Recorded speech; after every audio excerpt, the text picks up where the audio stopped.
Welcome to Crick Fan Corner channel. I am Dal here and we have a new guest Faizan from Quality Shots.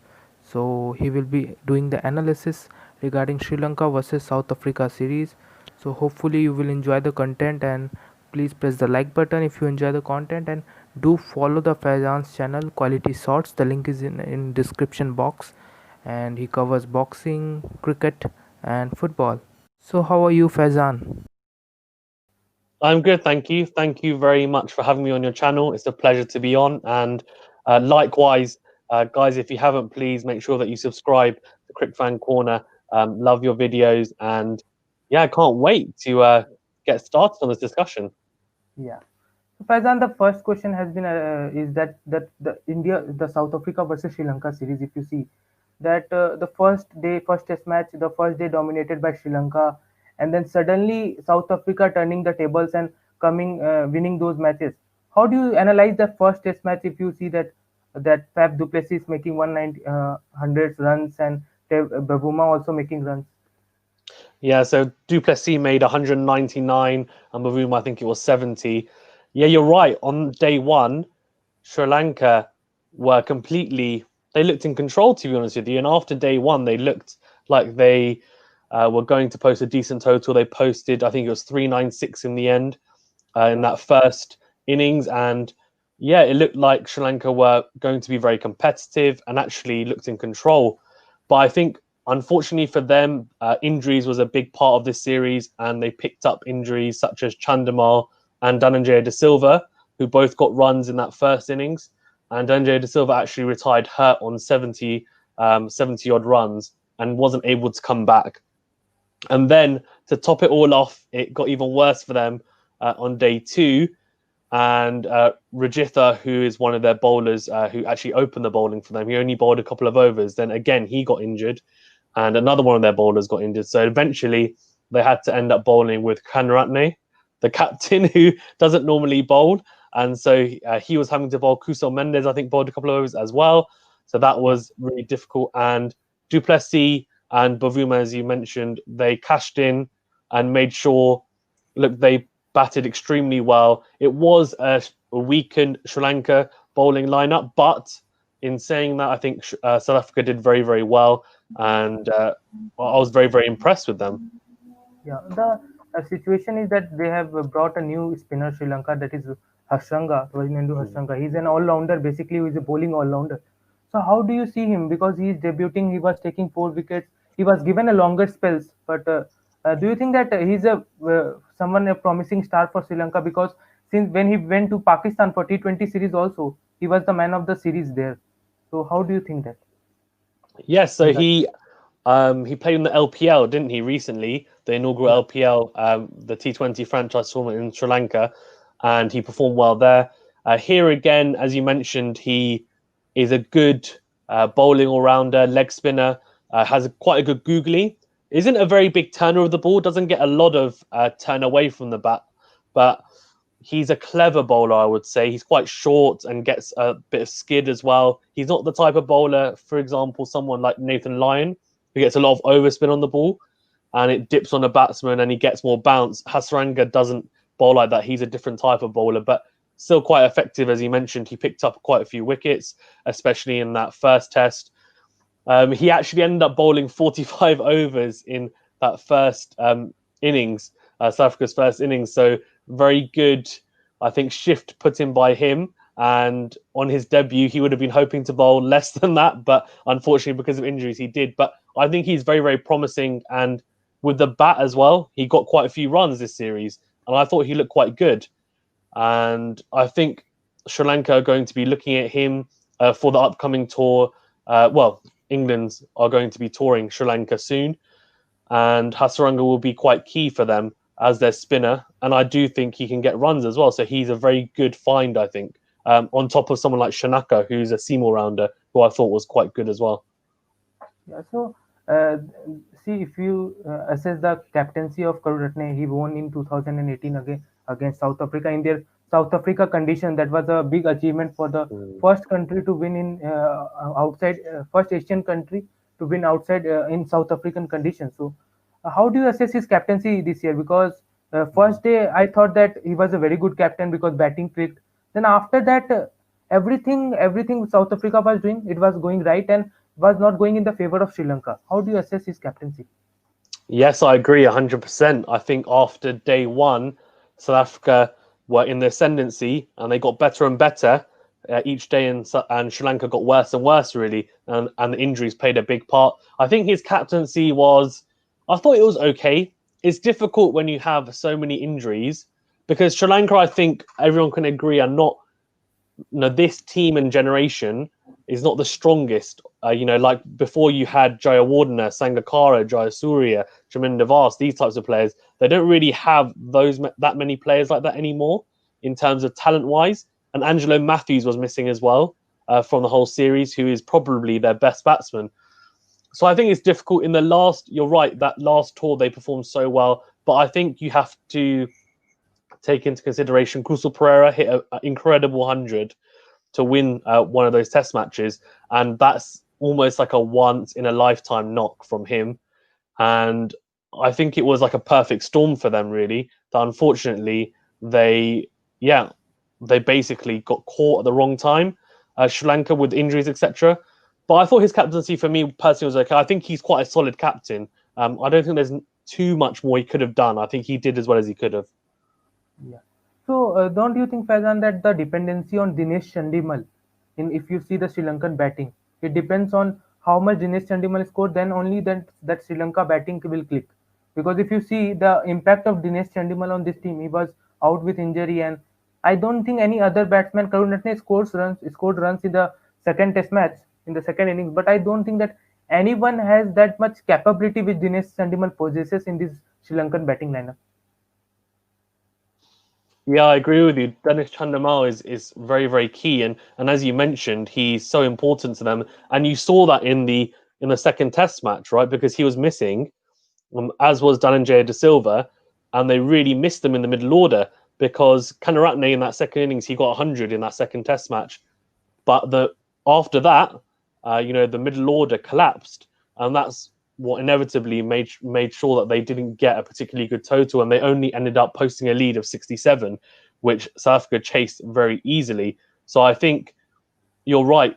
Chandamal is very key for them as a player, especially in the middle order, and I'm sure if he's fit, which I hope he is, if Sri Lanka have a fully fit side for when England tour, I think it'll be a competitive series. If not, then it could be similar to the past series where England beat them 2-0 in Sri Lanka. But we'll see. I think there's some promising players for Sri Lanka, and in the past they've never had bowlers who can particularly bowl very, very fast, but now they can. Express pace, 150 kilometers per hour, and they've got a couple of them in those Fernando players as well. So looks pretty good, I think, for me, and promising. Not so many negatives to Sri Lanka. There are some positives as well, I think. Yeah. So there is a question that is that with regards to Decock. Quinton Decock has been appointed as a captain, and he seems to be taking the role of a number five, which usually he bats at number six. Don't you think that Babuma should come at number five and then Decock should come at six or seven? Yeah, that's a good point, actually. I hadn't actually thought about that. I think that's a quite good point to make because I do think De Kock is someone, as you mentioned, I think he's better suited maybe at six because he can come in and he can be more aggressive. Whereas, at five, sometimes you come in and you need to play a bit more sensibly, especially at the start. And he was struggling to do that. He was trying to score very quickly, and then he didn't perform very well in the series in as a whole, I would say. Whereas Bavuma, I think he's quite busy, but he's not super aggressive like De Kock. So I actually agree with you. I think that would be quite a good move if they maybe switch Bavuma to number five and De Kock down to number six or seven, wherever it might be, because we know that he's a very good player in all three formats. But maybe similar to someone like Joss Butler for England, it's better to have them at six or seven where they can play that counter-attacking innings. So I agree with you. There is always a question arises that with regards to the Kushal Mendes, his consistent ducks in the recent all international formats has been a question because if you see he has played impact innings, I agree with that, but he seems to that he either makes a zero or he plays an impact innings. But that last year, from last 2 years, the Ducks has been more consistent as compared to his impact innings.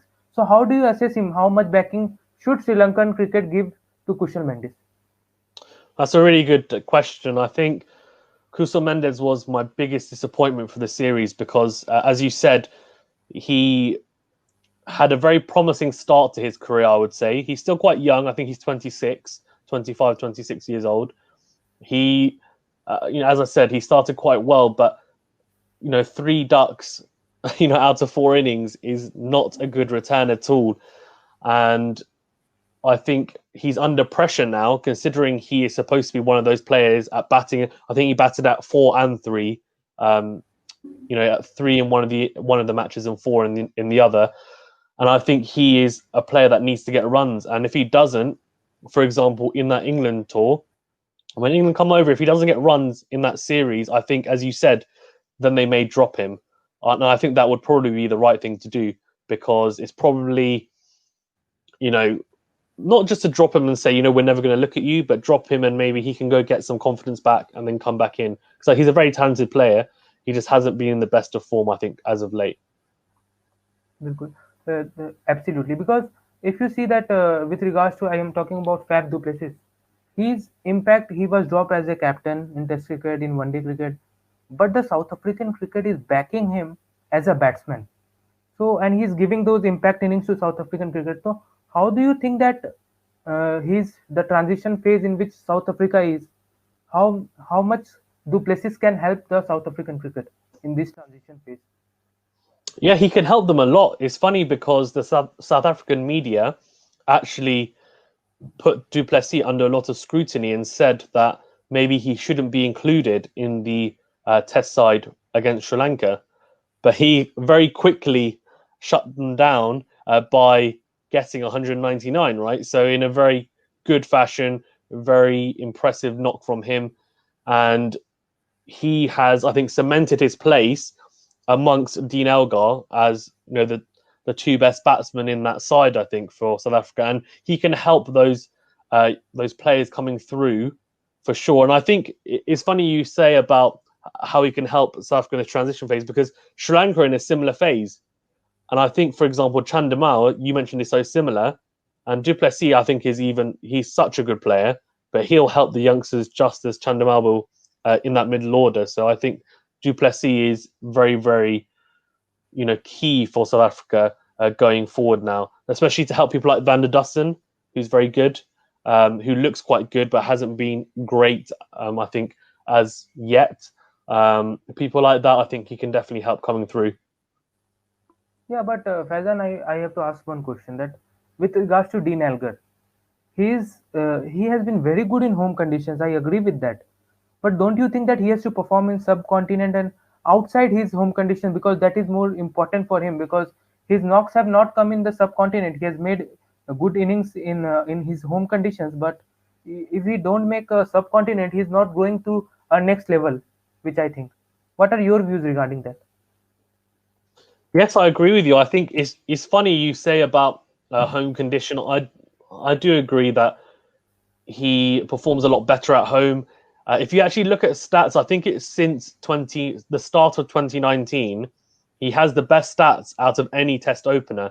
I might be wrong, so anyone who's watching feel free to correct me, but from my knowledge, he's got the best stats. So that's, you're talking about better stats than David Warner, people like that. Dom Sibley's batted quite well for England lately in the last year or so.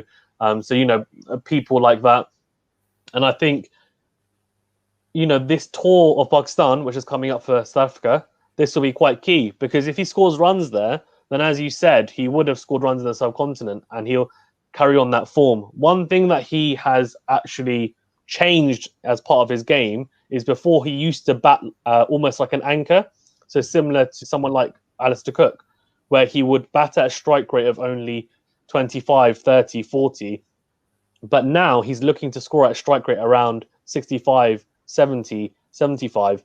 And he said the reason why is because he just wants to put less pressure on himself and express himself more. And after scoring, I think it was 90 odd in the first innings, of the first Test match, he said, "Look, I want to score at a quicker rate," and he did that, I think, throughout the whole series, and that's how he's going to bat. And he looks very dangerous batting like that. So we'll see against Pakistan how good he can be in the subcontinent. I agree with you. He's still got a little bit to prove about how good he is in all conditions. So that will be interesting to see. He may be coming to Pakistan at the right time because he's in very good form, and Pakistan are not in particularly good form. So this could be his chance to get some big runs.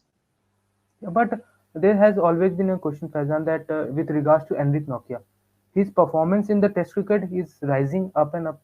Every day he is performing, and if you see his speed, he has consistently hit at 150, which is in these days very rare to find someone like having a pace of like Shoaib Akhtar with that much consistency in line and length. So how do you rate him, Enric Nokia?